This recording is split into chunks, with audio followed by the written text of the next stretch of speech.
That large crowd in the street was apparently protesting the president's visit and chanted "Long live Algeria" in the northwestern city of Oran. Macron is in the African country to mend ties and was heckled while he was trying to take a walk during that visit. Let's go live now to Youcef Bouandel, a professor of political science at the Qatar University. He joins us live from Doha. All right, Youcef, did you take a look at that video? It looked like Macron was trying to do a walk through town or something. You saw that large crowd, and then it looked like his security people kind of hustled him into the car as soon as possible. Did that look like it was a security risk for him? Not necessarily a security risk, I don't think, but Algerians in Oran wanted to tell Macron in no certain words that he was not necessarily welcome. They were shouting a slogan, 1, 2, 3, Viva l'Algérie, which is the slogan that we hear in stadiums throughout Algeria and the world whenever the Algerian national team is concerned. They are trying to tell him that basically Algeria is a nation and has been a nation well before it was occupied by France. That is in response to what he said last year.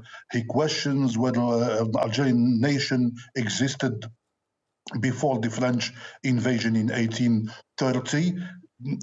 Saying that basically that Algeria is a French reaction, and also telling him that he needs to apologize for the crimes that France has committed over 132 years of colonialism, especially during the Algerian War.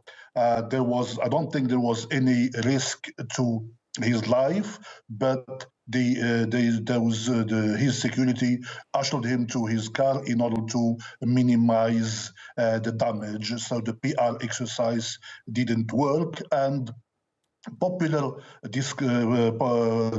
feeling in Algeria, or should I say, anti-French feeling in Algeria is extremely high. That's interesting. And you know, when you hear a simple chant like that, if you don't know the background, you're not really sure what that means. Is it just, you know, they're proud of their country? But you really put that into perspective for us. Also, you know, when you look at the headlines coming out of Macron's trip to Algeria, he and the president were able to sign this agreement of deepening ties and trying to get past that colonial past. But when you see this happening in the street, it does seem to show that, you know, the popular sentiment is not necessarily in agreement with what's going on diplomatically. I mean, as far as French-Algerian relations are concerned, we need to distinguish between official Algeria and the streets. I think the street in Algeria is very vocal, demanding France apology over its crime that it committed, but the Algerian authorities or official Algeria is not forthcoming or not pushing for that too much. But let's not forget that France, the colonial power, over 5 million Algerians or citizens of Algerian descent in France.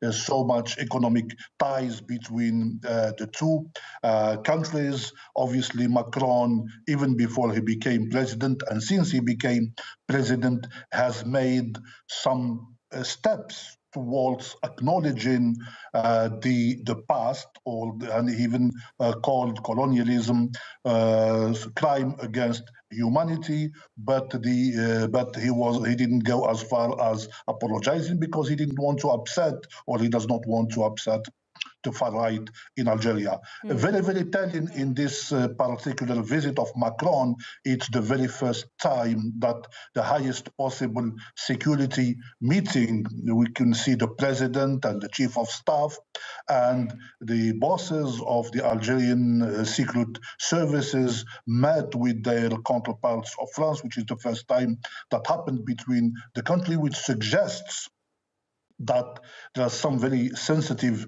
issues that are being discussed. Obviously, the situation in Mali is very important, and combating terrorism is also at the forefront of this agenda. Yeah, also importing energy products potentially from Algeria is high on Macron's list for sure. He got a little bit of a reality check there in the streets where you saw his security people urgently trying to get him in that car. Youcef Bouandel, really good to talk to you.